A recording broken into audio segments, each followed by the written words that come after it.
Oh boy, it is Iceman time. This is the IC420 MFM CML from Ibanez, new for 2026. If you know me, you know that I adore the Ibanez Iceman models because they're big, they're kind of obnoxious, and they're beautiful. And this is absolutely no exception. It's a great guitar, even if it isn't, because this is one of my favorite models of guitar. But we're going to find out if it is a good guitar. I'm going to try and stay objective in this. Right. Ibanez have asked me to take a look at their latest Iceman iteration. And the biggest thing about this that you can probably see right here is the maple fretboard and the low gloss finish. You are looking at an absolute rock machine. And the weirdest thing about this guitar is not the shape, it's the fact that it's 750 euros where I am, and it feels like in the market against other competitive brands, models, this could easily go for just above 1,000, maybe 1,200. And I'm not just saying that because I love the Iceman. The finish of this guitar is mystifying. This is a low poly finish. So it is poly, but it feels like Nitro. And I don't know how Ibanez have done this, but this feels like it's from the 70s. It's open pore. You can feel the wood. It's almost like a reddish mahogany, and then that flamed maple on top.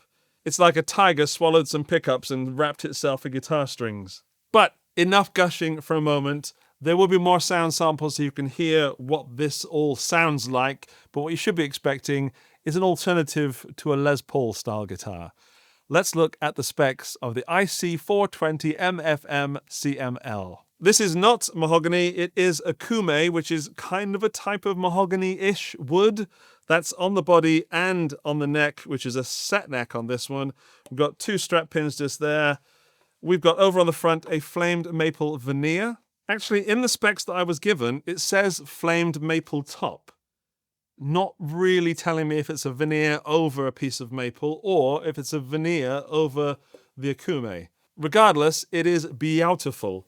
This is a maple neck, which is, for me, new on an Iceman. I'm used to having something like Jatoba, something sort of rosewood-ish with a bit more of a ready hint. This is 22 frets? 15, 17, 19, 22 frets, yes, pretty standard for the Iceman. Let's talk about the tuners for a moment. They are non-branded, and they are the worst thing about this guitar. They're not bad, it's just they're not the best. More about that later. Onto some good stuff. These are the Super 80 Flying Finger pickups, which if you're an Ibanez fan, you'll know what they are. If you don't, and you're not, then these are, I would say, high-quality ceramic pickups, which, if you're not careful and you up the gain, will squeal a little bit.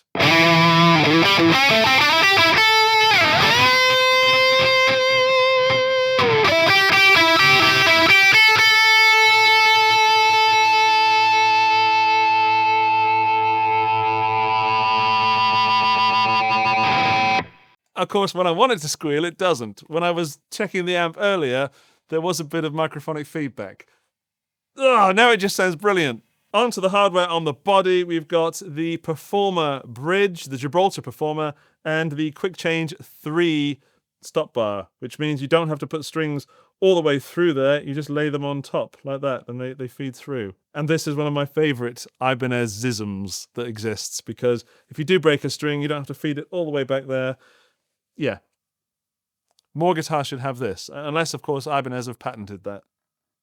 Let's stay on the body for a moment because it has another one of my favorite guitar features, the knobs. These are the rubbery Ibanez-y knobs, and these, again, should be on all guitars because there is no sweaty slipperiness on these bad boys. Then I guess something that is not for me but will please most of you. The neck is not a big, old, fat, chunky behemoth. It is 20 millimeters here and 22 millimeters up there. So it's a little bit small in my huge shovels. Most of you will absolutely love that. But one of the reasons I love this guitar is because it makes me look like a normal sized person, because it is slightly bigger than your average guitar. In fact, if I grab a Les Paul style, right, there we go. That's the Lester Les Paul style next to the Iceman. It's not that much bigger, it's just you've got this massive little Lowell horn that definitely stands out. So if I put the Les Paul in front, it's not actually that much bigger, although it looks it. And certainly, well, it doesn't feel it. It feels more comfortable than a Les Paul on the leg because it's more balanced. And it is certainly lighter. So those are the main specs that you need to worry about. There will be links in the video description if I've missed anything that you have the desire to find out. So click the links in there and you'll also get the local pricing for you. Those are affiliate links. If you buy something with them, you do support the channel at no extra cost to yourself. Let's do some more sounds. I'll go through bridge, both together, and then neck. We have tone, tone, volume, volume, by the way. And we'll start off at the bridge.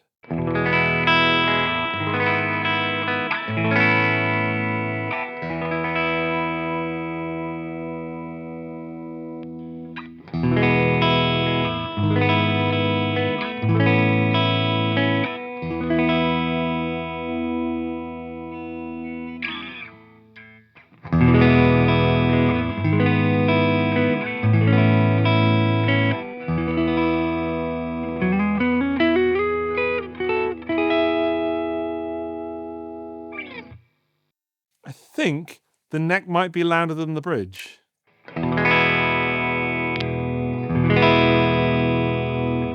It's certainly a lot bassier and a lot neckier, but it feels like the output of that neck pickup is higher. We will measure the pickups in a little bit, but what a beautifully rounded sounding guitar.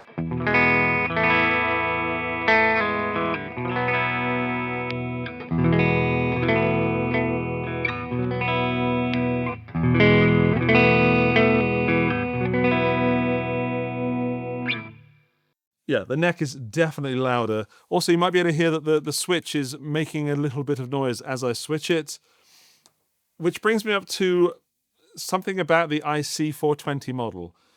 Bearing in mind that I love it, and I love this one, I wish Ibanez had a slightly higher spec or much higher spec Iceman in their catalogue, so we could get a better quality switch, better tuners.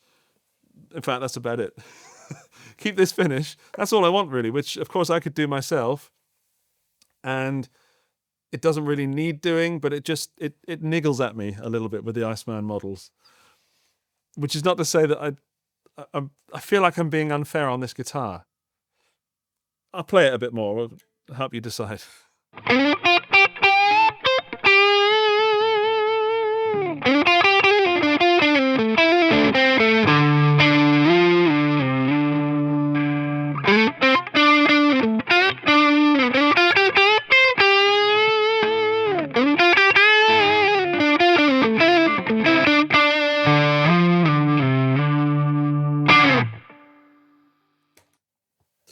It is such a fun guitar. This is one of those stand on stage and look at me, I'm a rock star guitars. It just feels so much more than it is. It feels like a big guitar, but at the same time it feels compact. I like the way it sits into my chest just there, which is the same as all Icemans, but the finish on this makes this so much more pleasurable to play. I am getting a little bit too much microphonic feedback from the pickups than I'd like. They're a little bit too but that's what tone knobs are for. Let's have a play with the tone knobs.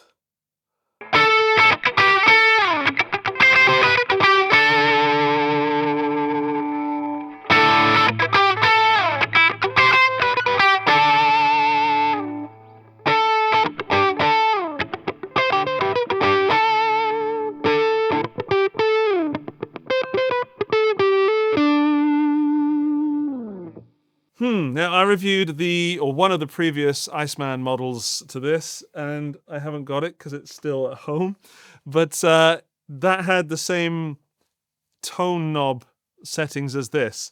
Most of the tone gets rolled off in the lowest 30-ish%, the last sort of 3 to 1. About 10 to 7 does almost nothing, and I prefer my tone knobs to be more reactive, and it does jump at the lower numbers.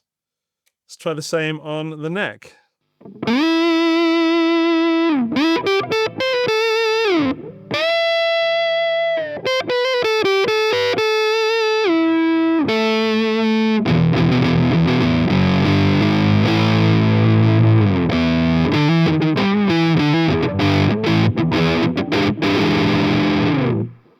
There's a lot to like there. I just wish that the tone had a bit more control over it, so it wasn't just in that last 30%. I'm actually surprised how it is tonally different to other guitars. There's something about this shape that makes me play a certain way, and it feels a certain way. I do want to get across that even though the shape might look a bit uncomfortable, it really isn't, because you've got this big curve across the bottom there. So when it sits on the leg, it's actually spreading that weight over more of the leg than on like a Les Paul or even a Strat. So sitting down, very comfortable, and a great couch guitar. I play my Iceman on the couch a lot, and yeah. It looks odd, but it feels right. Let's talk about the fretboard for a moment, because when I first saw pictures of this before it was released, I really did not dig it at all. I thought it looks so weird with the white inlays and the very light fretboard, but in the flesh, it absolutely works. And it is one of the most stunning sub-1000 guitars I have ever seen. And I just keep wanting to play it. That's the sign of a good guitar, right? Now, no, the finish is not perfect. I can see in here with the neck joint just here that there's a little bit of, I don't want to say low quality finish. It's just on a guitar that was twice this price, that shouldn't be there. At this price, that's more than acceptable. But I want to make sure that I draw attention to it. And that's about it.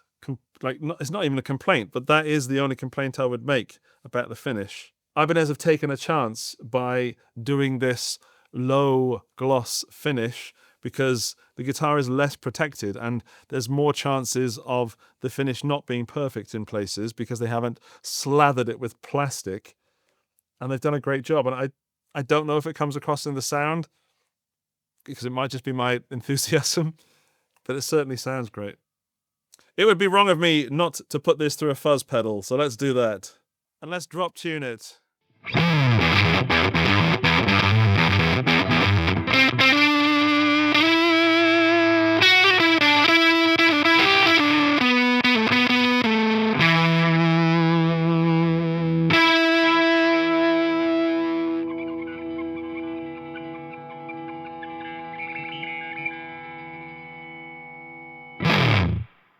It does get a bit woolly in that bottom end on the neck pickup, but I'm not surprised by that. There's a lot to love in this guitar.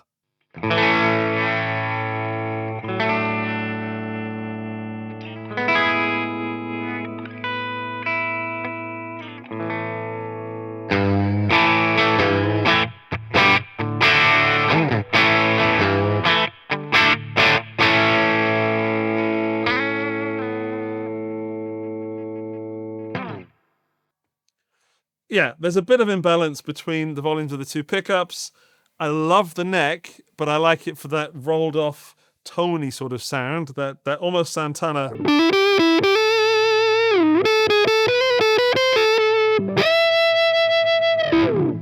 And then I love the bridge for the...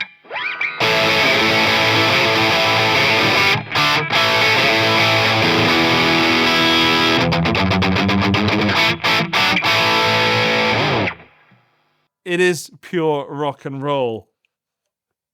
It's unashamedly so. Right, let's measure the pickups, weigh it, and have a look inside. So first up, the weight. And I'm going to guess... Oh, it's really hard to guess. I haven't guessed in a while. Let's just tear that like that. I'm going to guess at 3.6. Oh, 3.35. All right, I'm out of shape, out of practice. And let's just put that in pounds. That's £7.6. That is pretty decent. That's a good weight. Let's find out if it's balanced. Right, no neck dive. There is absolutely no neck dive on it, but it is tending to tilt forward a little bit. One of the things I don't like about the Iceman is that it's really hard to get that strap on there. But I guess once it's on, it's on. Yeah, I take that back. Ignore any negativity about the strap button just there. Silly Andrew. Right, let's measure the output of the pickups. Now, to please the nerds amongst you, I'm measuring the DC resistance here, okay?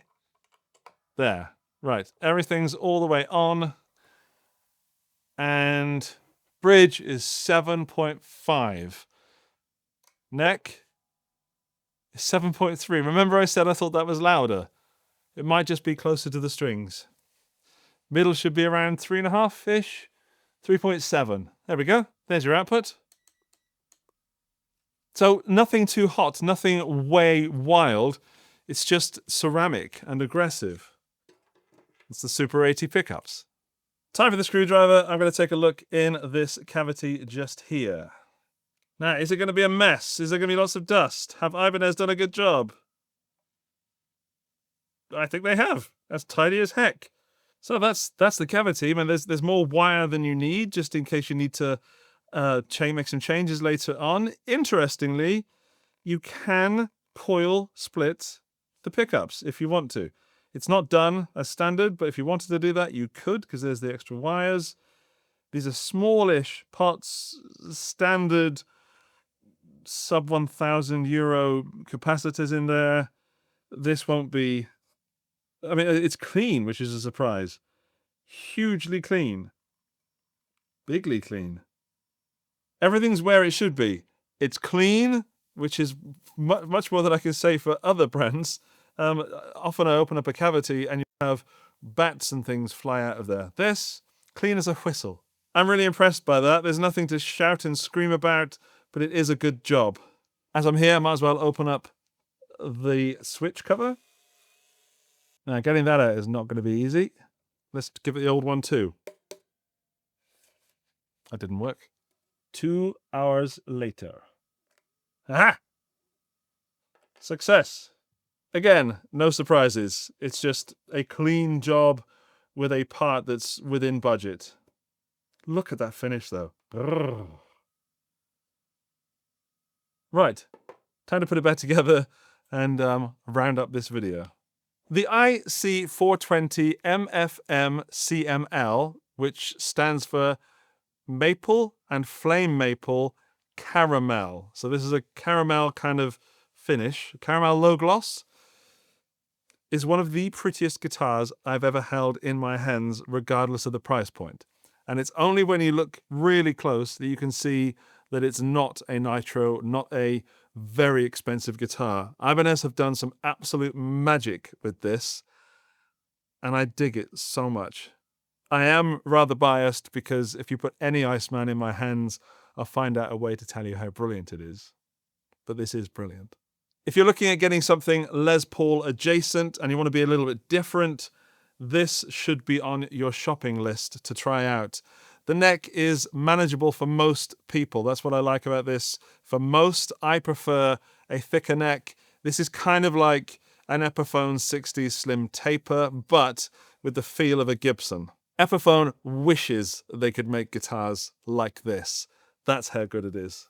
The pickups might not be for everybody because they are ceramic, because they're quite aggressive. You might like that heavy rock, that hard rock style. You might want to switch them out if you're into something a bit more classic rock, sort of 60s, maybe even late 50s. I'm really sort of ballparking there. But what I mean is these really lend themselves well to a bit more gain. And this one's not staying with me. If it was, then I would absolutely change the pickups in this to something a bit more vintage, just to have a sound that I think matches the look. And I guess the final words on the look is, I'd love to know how this ages. Does it relic? Does it chip like a poly guitar? Like, because it's not Nitro. Or does it wear and fade like Nitro? One day, I hope Ibanez release more guitars in this finish, and we can find out. If you're watching this from the future and you have this guitar and it has worn a little bit from your playing, please let me know. Please write to me on Instagram or something, or whatever we'll be using in the year 2036. Probably just our brains. And speaking of using your brain, you should buy this guitar if you've made it this far in the video, because it is absolutely flipping awesome. It might not be for people who like to be in cramped spaces. It is rather long, but every inch of it is awesome. With this model, Ibanez have given us something absolutely beautiful that is dripping in rock and value. It even kind of feels waxy like Nitro does. It's boggled my little mind. Right, there are links to this in the video description. Go and take a look at what the price is in your region and then figure out how you're going to afford it, because you need this. I'm 100% certain of that. So yes, links in the video description, another video down there, and a subscribe button, wink wink, nod nod, and I will see you in the next video. Bye-bye!